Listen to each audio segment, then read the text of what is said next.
Dragi moji, naša današnja gošća je fotografkinja Biljana Gaurina, a razlog zašto smo baš nju pozvali u prvu našu ovosezonsku emisiju Split Happens je njena izložba koja će se za nekih mjesec i po dana održati u Dioklecijanovim podrumima. Je li tako, Biljo? Tako je. Znači, radi se o mojoj 6. samostalnoj izložbi. Tema su skale koje vode nigdje.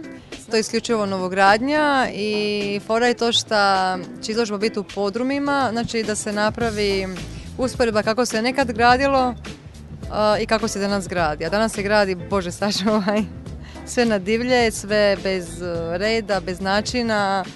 To je želim prikazati takozvanu ljudsku glupost građenja. Ali duhoviti smo, puno duhoviti od svih. Završila si srednju obrtničku školu za fotografa, znači odmah si znala. Ta škola je bila odmah tvoj izbor jer si odmah znala da ćeš biti fotograf.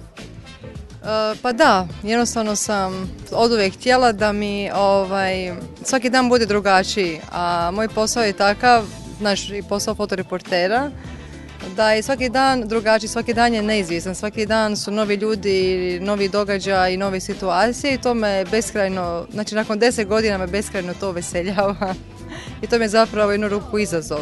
I u Zagrebu sam već 10 godina, radim u Europa Press Holdingu, u fotoagenciji Cropix, radim uglavnom portrete, hranu, interijere, sretna, zadovoljna. Umjetnička dušica. Jedno vrijeme si radila u Foto Nene, da zaradiš koju kunu nakon školovanja, pretpostavljam. Znači, poslije srednje škole sam se zaposlala u Foto Nene i te 2 godine su bile stvarno prekrasne, a zapravo moj glavni cilj je bio skupljati lovu za Padovu. I nakon 2 godine, naravno s pomoć roditelja, financijsku pomoć roditelja, sam otišla u Padovu. Završila školu fotografije i to su sve bile 3 prekrasne godine u mom životu. I zbog samostalnosti, i zbog jezika, i zbog kulture, općenito. Poznala sam jako puno ljudi iz svih dijelova svijeta i uistinu jedno prekrasno iskustvo koje me obogatilo kako profesionalno, tako i životno. I onda sam se poslije Padove preselila u Zagreb i sam odmah našla posao u EPH, Europa Press Holdingu, do dana današnjeg. To mene uzbuđuje. Tvoje karijeri masu doprinija rad s ljudima s estrade. Koga si sve ovjekovječila? Sve sam ovjekovječila. Stvarno od politike, estrade, kulture. Jer posao je takav da se jednostavno krećem u tim određenim krugovima i jednostavno tako put me nanio na te interesantne ljude.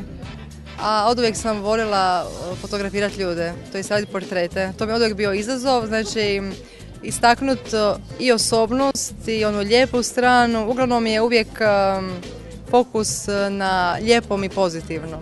A izdvojila bi definitivno Severinu, definitivno. Ipak sam s njom provela skoro 10 godina intenzivnog fotografiranja, putovanja, privatnih fešta, stvarno njoj jedno veliko hvala i definitivno sve najbolje o Severini.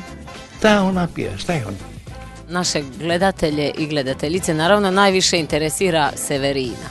Sad, kako je uopće došlo do tog vašeg susreta i dogovora oko fotkanja? Zapravo je došlo vrlo spontano, slučajno. Jedno popodne sam došla u redakciju i šef me poslao u Maribor da snimim Severinu za naslovnicu studija.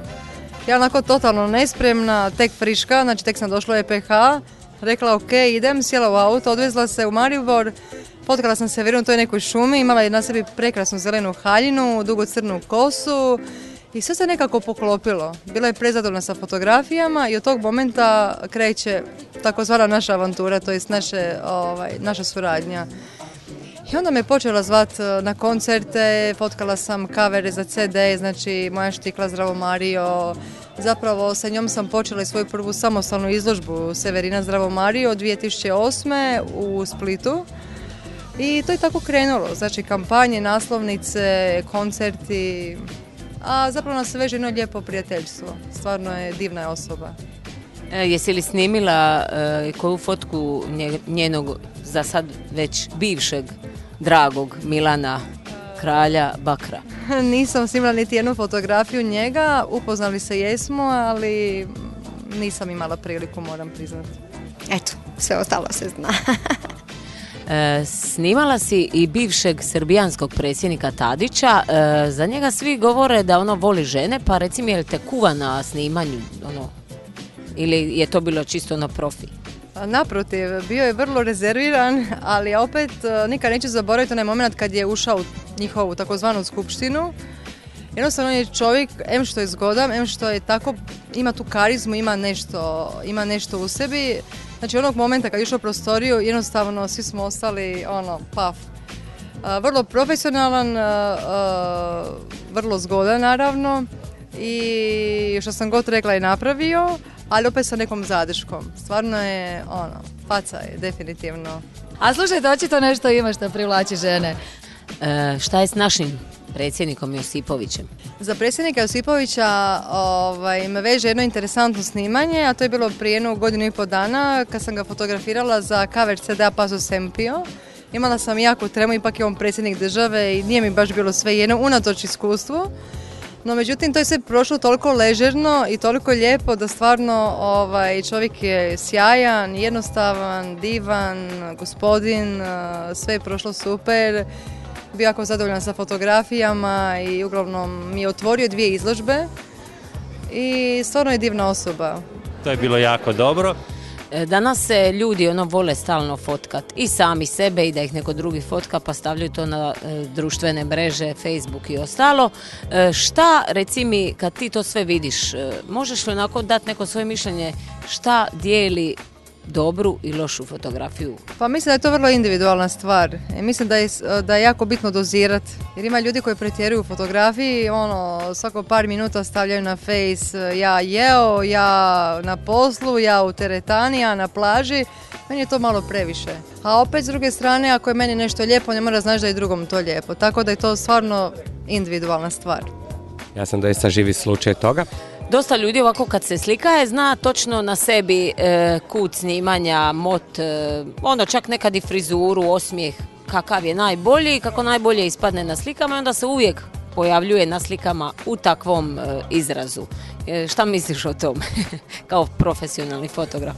Ako ne želim imenovati, ali ima njih nekoliko poznatih ličnosti koji stvarno uvijek imaju isti izraz lica. Ja baš na svojim fotografijama želim ih prikazati drugačije. Ok, nekad mi to uspije, nekad ne.